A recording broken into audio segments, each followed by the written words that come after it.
और गौरव मिश्रा बीजेपी नेता हमारे से जुड़े हुए हैं। मैं सबसे पहले रुख कर लेते हैं गौरव मिश्रा का ही। गौरव जी, आपका रिएक्शन, फैसला सामने आ गया है। देखिए, ये सत्य की जीत है, सत्य का फैसला है। क्योंकि इस विषय में, इस मामले में यूपीए सरकार ने जिस दोगलेपन का परिचय दिया था, उसका विक्टिम, उसका शिकार मैं खुद भी रहा था। मुझे भी वहां पर खड़ा होना पड़ा और अंततः 2018 से जब एनआईए ने इसको कोर्ट में सुनवाई करनी शुरू की, तो उसमें गवाही में मैं भी था। तो मैं भी उस प्रताड़ना से गुजरा हूं, मानसिक वेदना से गुजरा हूं, और मुझे मालूम है किस तरह से एटीएस की जांच चल रही थी, किस तरह से गवाहों के ऊपर दबाव दिए जा रहे थे बड़े बड़े नाम को उजागर करने के लिए कि आप इनका नाम लीजिए, मीडिया के सामने लीजिए, नहीं तो आपके साथ इस तरह के बर्ताव होंगे। लेकिन आपको मैं बताऊं कि स्वयं अधिकारियों के बीच में ही दो मत था।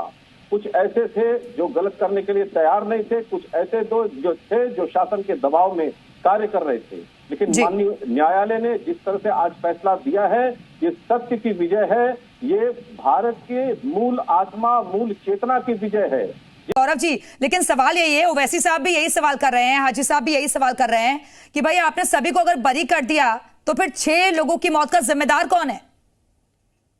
बिल्कुल, ये जरूर जिम्मेदारी है इन्वेस्टिगेटिंग एजेंसीज की, उनको जरूर खोजना चाहिए। जिस तरह से समझौता ब्लास्ट में आरोप एक हिंदू नेता के ऊपर लगाया गया और अंततः उसके जो आरोपी निकले वो पाकिस्तानी निकले, तो इसी प्रकार इस मामले में भी निष्पक्ष जांच हो और पता चले कि किन लोगों ने इस दुष्कर्म को, इस कांड को अंजाम दिया है और उनको सजा मिले। लेकिन इसका अर्थ ये नहीं हो जाता है कि आप पूरे देश के वांग्मय को बदल दें और हिंदू आतंकवाद, भगवा आतंकवाद पोर्ट्रे करके देश से 1100-1200 लोगों को उठा करके जेलों में बंद कर दें, उनको प्रताड़ित करें और उनको जबरदस्ती उनके मुंह में अपने शब्दों को ठूसें और कहें कि ये बयान दो। पता नहीं क्या कर रहे थे एनआईए और देश में एनआईए कर क्या रही है। गौरव मिश्रा जी, जवाब दे दीजिए।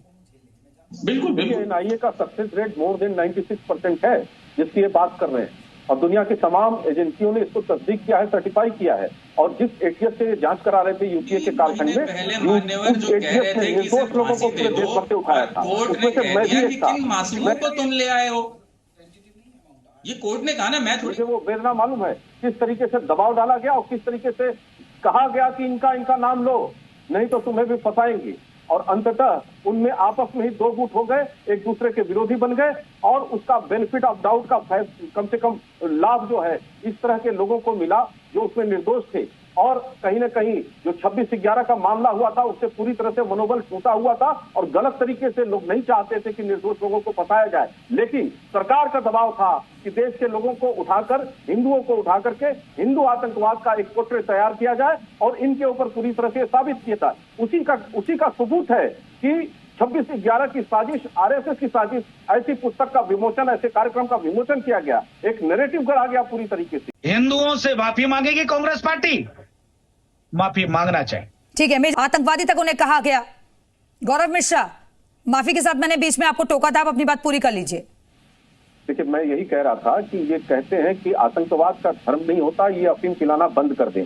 पहलगाम में क्या पूछ करके मारा गया था, और इतिहास गवाह है, कहाँ विस्फोट होते हैं, मंदिरों में होते हैं, सड़कों पर होते हैं, संकट मोचन ब्लास्ट हुआ, क्या देख करके हुआ, और कौन आतंकवाद फैला रहा है दुनिया में, ये कुछ छुपा हुआ नहीं है। लेकिन इस तरह की घुट्टी पिलाना ये उचित नहीं है। मुझे लगता है कि कांग्रेस पार्टी ने, यूपीए की सरकार ने जो पाप किया था, उस पाप के बोझ तले यूपीए सरकार, कांग्रेस पार्टी दब जाएगी, क्योंकि आज न्याय हुआ है और ये न्याय की जो आवाज है, जो गूंज है, ये बहुत लंबे समय तक रहने वाली है। क्योंकि ये सरासर अन्याय हुआ जो मेरे साथ स्वयं हुआ है, मैं खुद पीड़ित रहा हूं, इस प्रक्रिया से पूरे गुजरा हूं 2023 तक, 2008 से 2023 तक गुजरा हूं, और मुझे पता है। लेकिन ये तो धन्य है, इस देश में बहुत से ऐसे राष्ट्रवादी लोग हैं जो अन्याय के खिलाफ सिस्टम में रहते हुए भी बोलते हैं और कार्य करते हैं, इसलिए न्याय करना संभव हो सका। और माननीय न्यायालय को, एनआईए को मैं धन्यवाद और बधाई देना चाहता हूं। और वहीं कांग्रेस पार्टी को, जैसा पूज्य महाराज जी ने कहा,